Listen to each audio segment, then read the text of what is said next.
The email notification pinged on my phone at exactly 2:47 a.m. I should have been asleep. But anxiety had kept me scrolling mindlessly through social media, dreading what tomorrow, or rather, today would bring. The corporate retreat. 5 days at some rustic mountain lodge with colleagues I barely knew.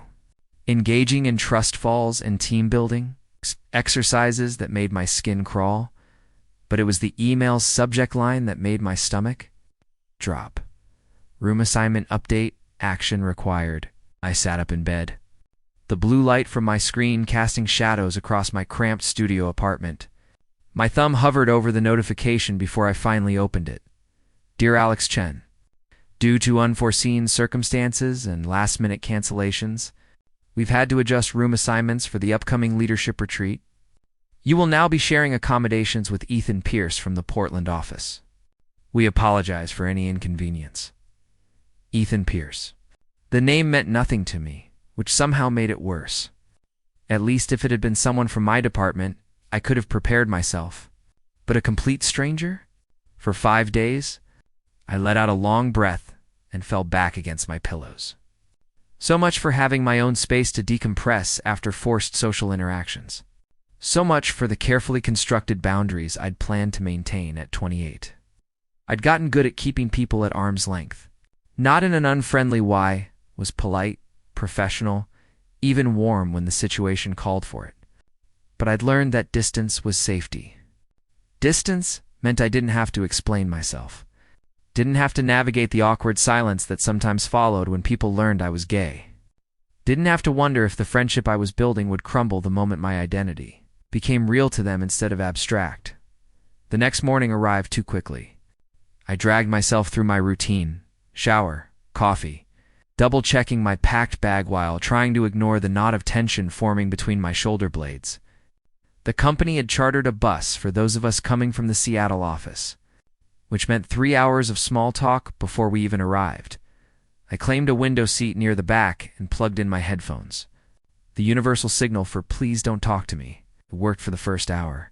Then Miranda from accounting sat down next to me during a rest stop, bubbling with excitement about the retreat. I heard the lodge is gorgeous, she said, her enthusiasm uncontainable.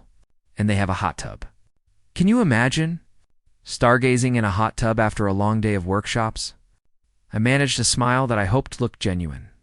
Sounds great. Are you excited?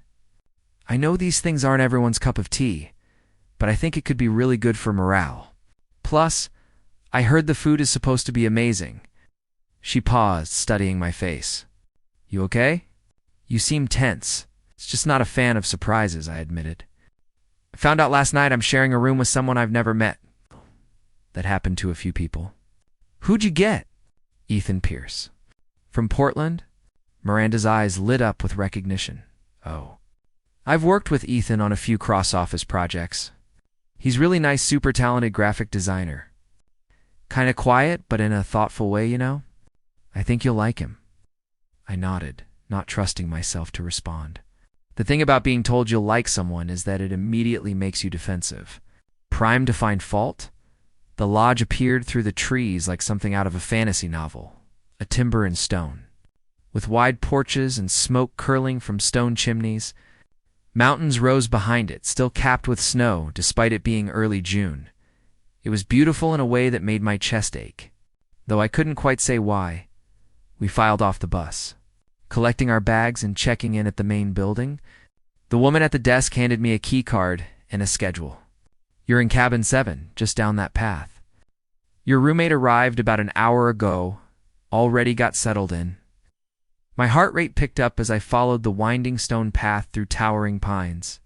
Cabin 7 was smaller than I'd imagined, more intimate. 2 stories, the balcony overlooking the forest and fairy lights strung along the railings. I stood at the door for a long moment, my keycard feeling heavy in my hand. This was ridiculous. I was a professional adult, about to meet another professional adult. There was no reason for the flutter of nerves in my stomach. The way my palms had gone slightly damp, I knocked first. It seemed polite, even though it was technically my room, to then use the keycard when no one answered. The door swung open to reveal a cozy space with exposed beam ceilings. a stone fireplace, and large windows framing the forest view. 2 double beds were separated by a nightstand, and a partially open door revealed a bathroom.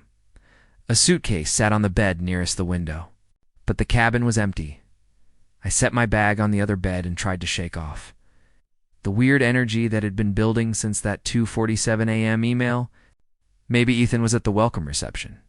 Maybe he was as uncomfortable with this arrangement as I was.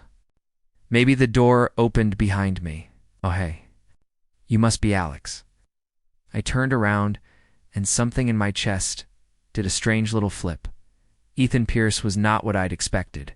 Tall and lean, with dark hair that looked like he'd been running his fingers through it. Dressed in a simple gray Henley jeans that somehow looked both casual and intentional. But it was his eyes that caught me, warm brown, with a directness that felt both disarming and oddly safe. Hi. Ethan, I extended my hand, falling back on professional courtesy. His handshake was firm, his hand warm. He held on for just a second longer than necessary, or maybe I imagined it. Sorry I wasn't here when you arrived. I was exploring the grounds. There's a really beautiful trail that leads down to a creek. No problem. I just got here. An awkward silence settled between us. He shifted his weight, and I noticed a leather bracelet on his wrist, worn and comfortable looking. So he said, gesturing vaguely at the room, "This is potentially weird, right? The whole sharing a room with a stranger thing." I let out a surprised laugh, tension breaking. "Extremely weird. Okay, good. I thought it was just me." His smile was crooked, genuine. "I'm not great with corporate stuff to begin with. And then they throw this curveball." Same. "I was planning on hiding in my room between sessions," Ethan said, his eyes crinkling at the corners. "I promise to be the kind of roommate who respects your hiding time. I'm pretty low-key. Fair warning, though, I talk in my sleep sometimes. My ex used to say I'd have full conversations about random things." The word ex hung in the air for a moment. I couldn't tell if it was significant, if he deliberately not specified the gender, or if I was reading too much into everything because I was already on edge. "Noted," I said. "I'm a pretty heavy sleeper, so we should be fine." The ice broken, we fell into easier conversation. Ethan unpacked a sketchbook from his bag, showing me some of his work logo designs and branding concepts that showed real artistry. I told him about my work in data analysis, expecting his eyes to glaze over, but he actually seemed interested, asking thoughtful questions about how I approached problem solving. The afternoon session was scheduled to start in an hour. We both changed me into business casual slacks and a button-down. Him into dark jeans and a forest green sweater that made his eyes look even warmer, and walked together toward the main lodge. "Can I ask you something?" Ethan said as we navigated the path. My shoulders tensed automatically. "Sure. Are you dreading this as much as I am?" I glanced at him, catching something vulnerable in his expression. "More, probably. Impossible. I have social anxiety and I'm terrible at team sports, which I'm pretty sure is 70% of what we're doing this week." "I'll make you a deal," I found myself saying. "If they make us play trust fall, we'll partner up. That way it's only moderately horrifying instead of completely traumatic." His laugh was warm and unguarded. "Deal." The opening session was exactly as painful as anticipated. Our director, a perpetually enthusiastic woman named Sharon, outlined the week's activities with the kind of energy that suggested she'd had at least 3 espressos. Team challenges, group discussions, something called authentic leadership circles. That made me want to fake a medical emergency, but having Ethan nearby somehow made it bearable. We sat next to each other, occasionally catching each other's eyes when Sharon said something particularly corporate speak heavy. He'd raise an eyebrow a fraction of an inch, and I'd have to suppress a smile. During the break, he leaned over and whispered, "I'm starting a drinking game. Every time someone says synergy or paradigm shift, we take a shot. We die of alcohol poisoning in an hour." "Exactly."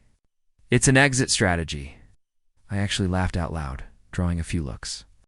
Something about Ethan's presence made me feel lighter, less guarded. It was unusual and slightly terrifying that evening.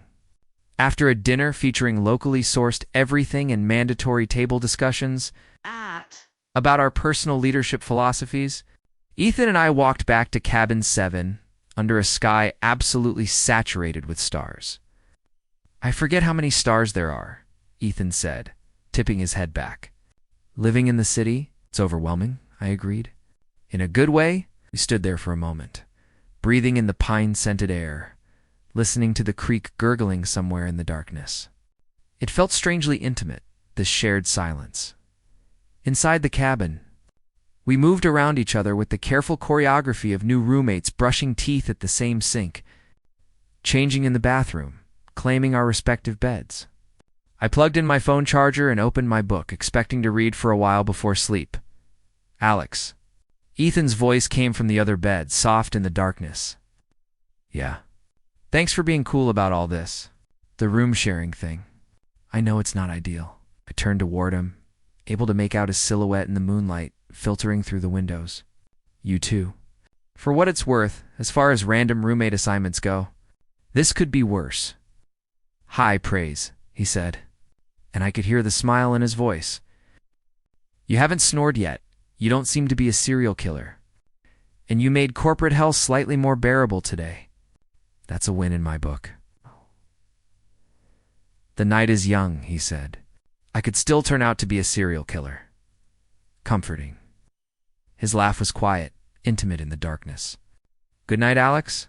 Good night, Ethan. I lay awake for a long time after his breathing had evened out into sleep, staring at the ceiling beams and trying to identify the strange feeling in my chest. It wasn't just attraction, though. I'd be lying if I said I hadn't noticed how attractive Ethan was. It was something else. Something like possibility, and that terrified me more than anything else that week could throw at me.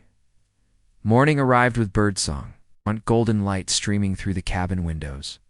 I woke to the smell of coffee and found Ethan already up, standing on the balcony with a steaming mug, sketching something in his notebook. Morning, I said, my voice still rough with sleep. Where did you get coffee? He turned, and something about the soft morning light made him look almost unfairly handsome. There's a French press in the kitchenette I didn't notice last night. Made extra its on the counter. This small act of consideration making enough for both of us without being asked felt significant in a way I couldn't quite articulate. Thanks. I poured myself a cup and joined him on the balcony. The mountain air was crisp, carrying the scent of pine and earth. Below us, mist clung to the forest floor, slowly burning off as the sun rose higher. What are you drawing? I asked the view, trying to capture how the light hits the trees. It showed me the sketch-loose, gestural lines that somehow perfectly conveyed the atmosphere. I always draw when I travel. It helps me remember places better than photos do.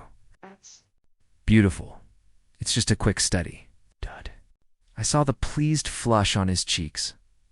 Day 2 began with what Sharon called vulnerability. Circles, small groups, sharing personal stories about failure and growth. I'd rather have undergone dental surgery without anesthesia. We were split into groups of 6. And by some miracle of chance, Ethan and I ended up together. We sat in a circle in one of the lodge's many meeting rooms. Sunlight streaming through floor-to-ceiling windows. As people began to share, Miranda went first, talking about a project that had failed and what she'd learned. Others followed. The stories were surprisingly honest people, sharing real struggles, real moments of doubt. When it came to be my turn, I felt Ethan's presence beside me like an anchor. I struggle with letting people in, I heard myself saying. At work and life generally, I'm good at being friendly, but I keep everything it feels safer that way. I paused, surprised by my own honesty. But I'm starting to realize that safety comes at a cost. Connection, maybe? Real relationships. I felt Ethan's eyes on me, but didn't look at him. When I finally did glance over, his expression was thoughtful. Okay. Understanding in a way that made my throat tight. His turn came last. I'm pretty similar to Alex, actually, he said, his voice quiet but steady. I had a relationship end badly about a year ago. He, and there it was, that single pronoun that shifted everything. I was too closed off, that I never really let him know me. And the thing is, he was right. I've been trying to work on that, but it's hard when your instinct is to protect yourself. The room was silent for a moment. I felt like the floor had shifted beneath me, everything suddenly rearranging into a new configuration.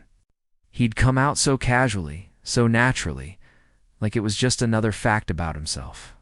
In a corporate setting, with colleagues he barely knew.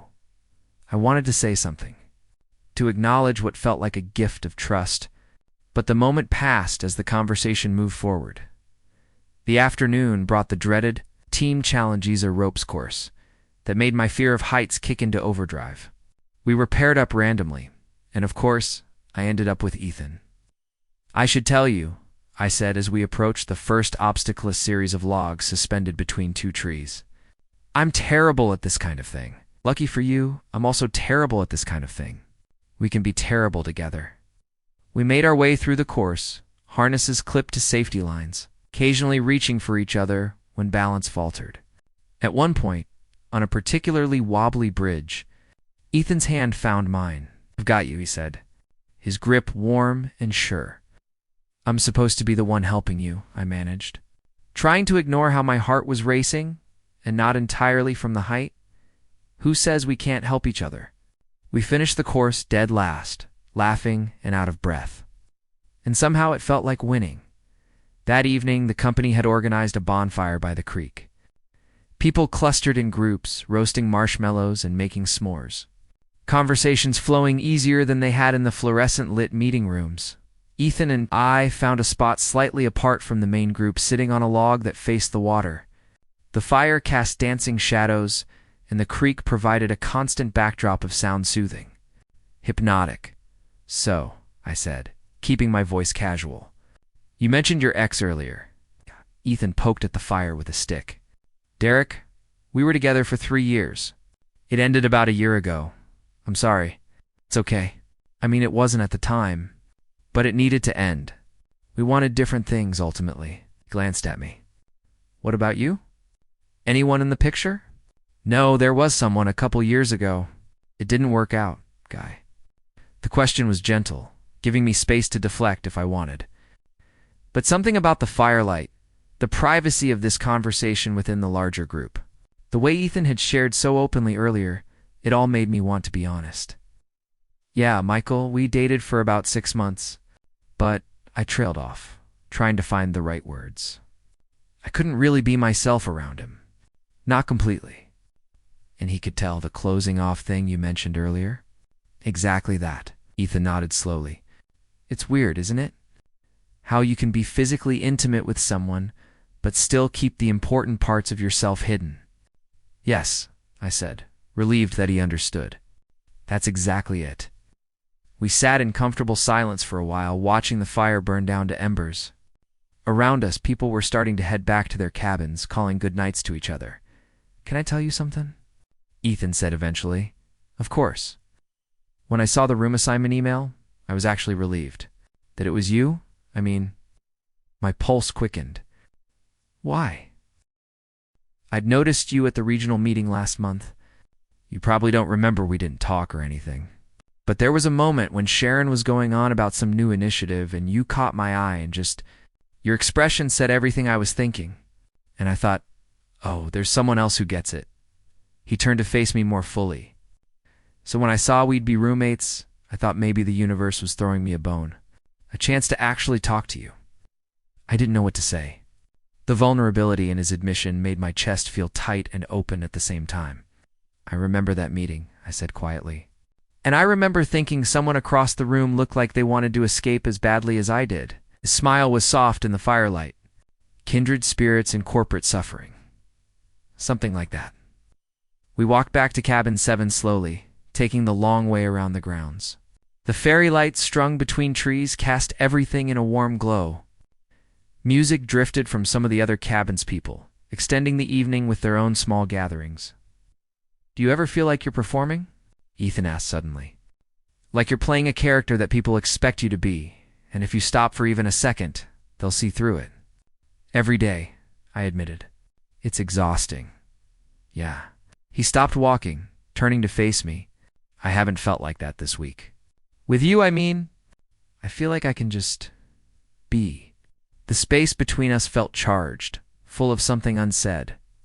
I could see the pulse point in his throat, the way his breath had quickened slightly. The fairy lights caught in his eyes. Ethan, I started, not sure what I was going to say. I know this is complicated, he interrupted gently. We're co-workers, technically. We barely know each other. And maybe I'm reading this completely wrong. But he took a breath. I really like talking to you. Being around you. And I can't tell if that's just friendship or something else, but I thought I should say it. Because of what I said earlier about being closed off, I'm trying to be braver about these things. My heart was beating so hard, I was sure he could hear it. You're not reading it wrong. His eyes searched mine. No, I feel it too. Whatever this is, we stood there in the glow of the fairy lights, the night alive with possibility. Ethan lifted his hands slowly, giving me time to pull away, and brushed his fingers against mine. It was barely a touch, but it sent electricity up my arm. We should probably talk about this, he said, his voice slightly rough.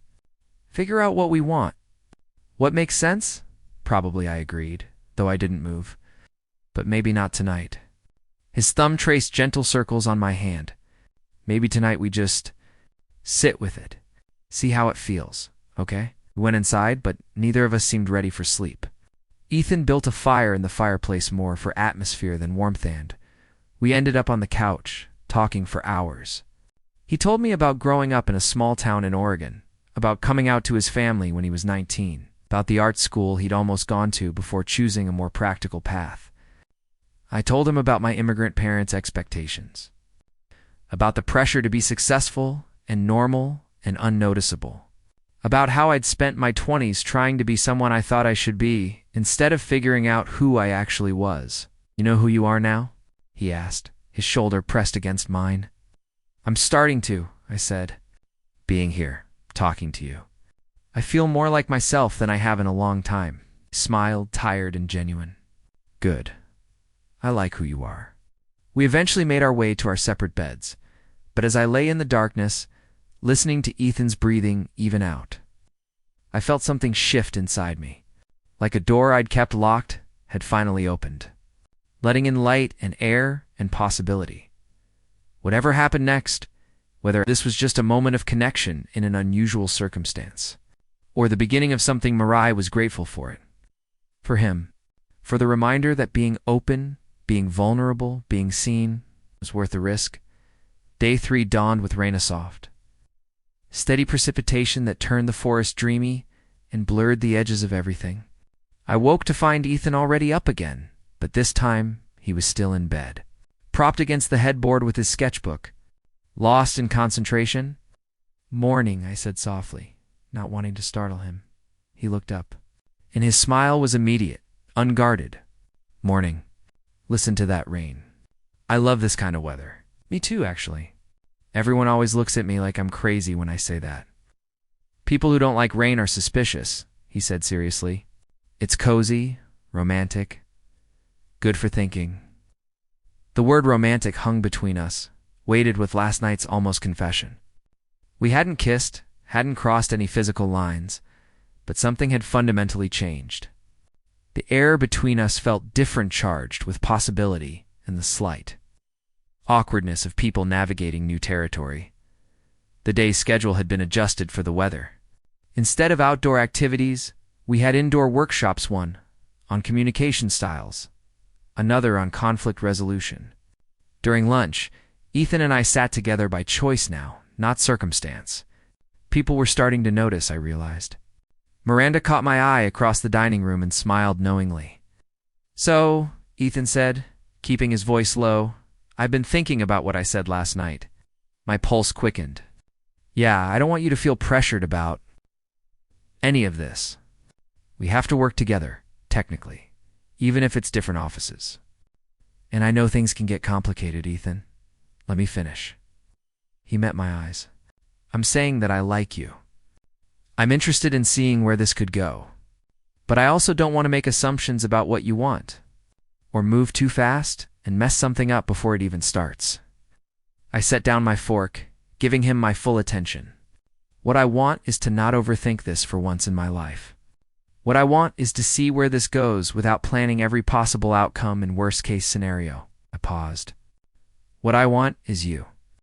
To get to know you, I mean, really know you, and let you know me. His smile was soft, relieved.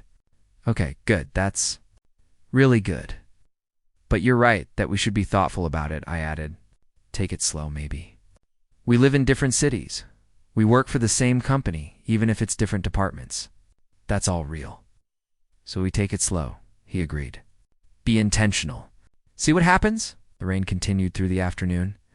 During a break between sessions, Ethan and I ended up in the lodge's library, a cozy room with floor-to-ceiling bookshelves and leather.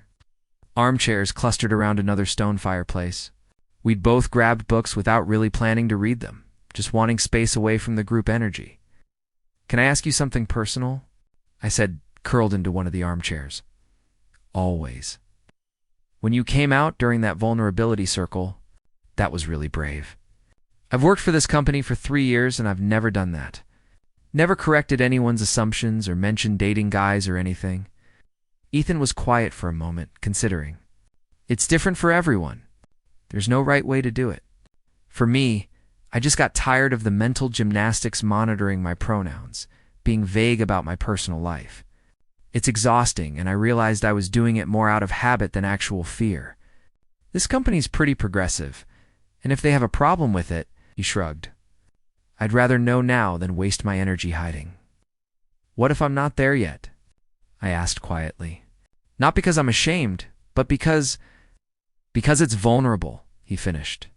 Because once you say it, you can't take it back. People's perception of you changes even if they think they're being supportive. Because it's another way to be seen as different as other when you're just trying to do your job. Exactly. And you're not there yet, and that's okay. He leaned forward, elbows on his knees. Alex, I'm not interested in you because I think you should be more out, or more anything. I'm interested in you exactly as you are. However you want to navigate your identity at work is your choice, and I respect it. Something in my chest loosened. Thank you, but he added gently.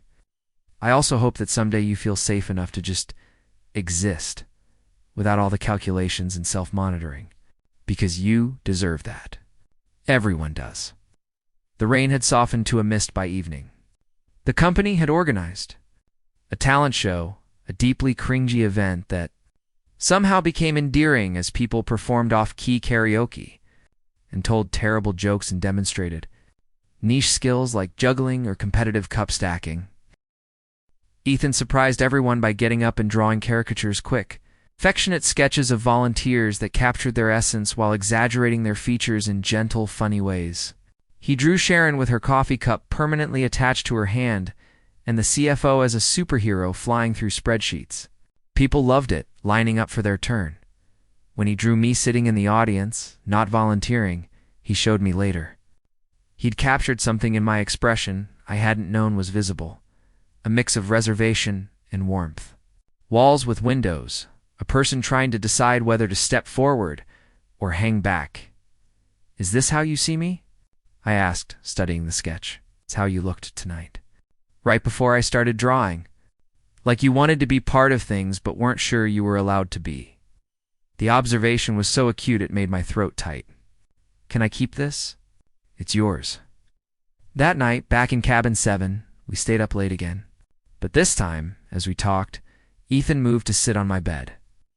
Backs against the headboard, close enough that our shoulders touched. It felt natural, inevitable.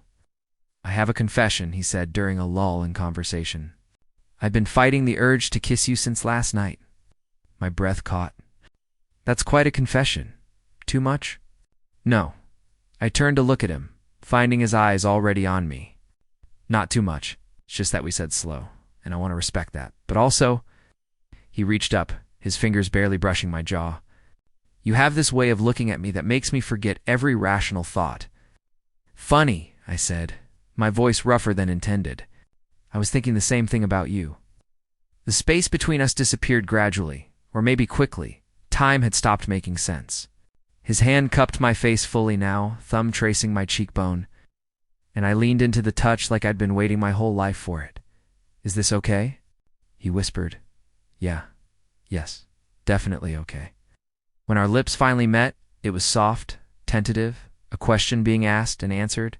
He tasted like the hot chocolate we'd had after dinner, like promise and possibility. The kiss deepened slowly, his other hand finding my waist, my fingers threading through his hair. It felt like relief, like coming home. Like every cliché I'd ever rolled my eyes at, suddenly making perfect sense. We broke apart eventually. Foreheads pressed together, both slightly breathless. "So much for slow," I said, and felt his laugh against my lips. Can still take it slow. This is just a really good start. We kissed again, and then again, until we were tangled together on the bed, exploring the newness of each other. But when things started to intensify, Ethan pulled back gently. "Hey," he said softly. "I want this." "Want you?" "But not here. Not like this. I want to do this right." I nodded, understanding even through the haze of wanting. "You're right. I want that too." We rearranged ourselves, Ethan moving back to his own bed, but the charge in the air remained. We fell asleep facing each other across the gap between beds, hands almost but not quite touching. In the space between, the final 2 days of the retreat passed in a blur of workshops and activities that I barely registered, too focused on the new reality of whatever Ethan and I were building. We were careful around others, not hiding exactly, but not announcing anything either. It was too new, too precious. 2 hours to share with the world yet. But in private moments, walking back to the cabin, sharing meals, sitting together during presentations, we found ways to connect. A hand on the small of my back, knees touching under tables, looks that communicated whole conversations. On the last night, there was a final bonfire and closing ceremony. Sharon gave a speech about growth and connection and bringing our best selves back to work. I caught Ethan's eye and saw my own amusement reflected there. We'd learned something during this retreat, but it had nothing to do with corporate synergy. "What happens when we go back?" I asked later as we packed our bags in cabin 7 for the last time. Ethan paused, folding a shirt. "What do you want to happen?" "I want to see you. I want to keep talking like this. I want to see where this goes. Seattle to Portland is only 3 hours," he said. "We could trade off weekends. Take turns visiting." "I know it's not ideal. It's perfect," I interrupted. "Or it will be. We'll make it work." He crossed to where I stood, pulling me into a hug that felt like a promise. "I'm really glad they messed up the room assignments." I laughed against his shoulder. "Best clerical error ever." The bus ride back to Seattle the next morning was bittersweet. Ethan sat beside me this time, our hands linked between us, hidden under the jacket spread across our laps. We didn't talk much, content to exist in each other's presence. Already missing the bubble of the retreat where we'd had unlimited time together. Before we parted ways, him to catch his connecting bus to Portland. Me to grab a rideshare home, we stood in the terminal. "Reluctant to let go? Text me when you get home," he said. "Obviously. You too." He kissed me quickly, a soft press of lips that left me wanting more. 2 weeks until I see you again?" "I'll come to Portland," I offered. "I want to see your city. Your life." "Okay." His smile was bright, uncomplicated. "It's a date." Walking into my apartment that evening felt strange. The space was the same, but I was different. I unpacked slowly, finding the caricature Ethan had drawn of me carefully tucked between layers of clothes. I propped it on my nightstand, studying the expression he'd captured that moment of in-between, of deciding. My phone buzzed with a text, "Home safe. Already missing you. Is that too much?" I smiled, typing back, "Not too much." "Missing you too. Is it weird that I can't wait for Monday morning meetings now? Knowing we'll be in the same company's Zoom rooms?"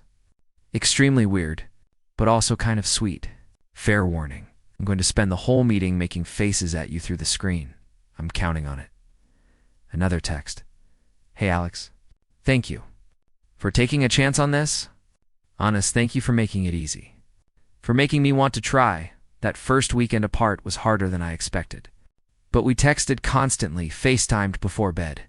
Sent each other photos of mundane things on his morning coffee setup. My attempt at cooking dinner, the way sunset looked from our respective windows, and then 2 weeks after the retreat, I took the train to Portland on a Friday evening. Ethan met me at the station, and the moment I saw him standing on the platform, hands in his pockets, that crooked smile on his face, everything else fell away. "Hi," he said, Pulling me into a hug that felt like relief. "Hi yourself." That weekend, he showed me his city's Saturday market and Powell's books, coffee shops and food carts, the Japanese garden, and the waterfront.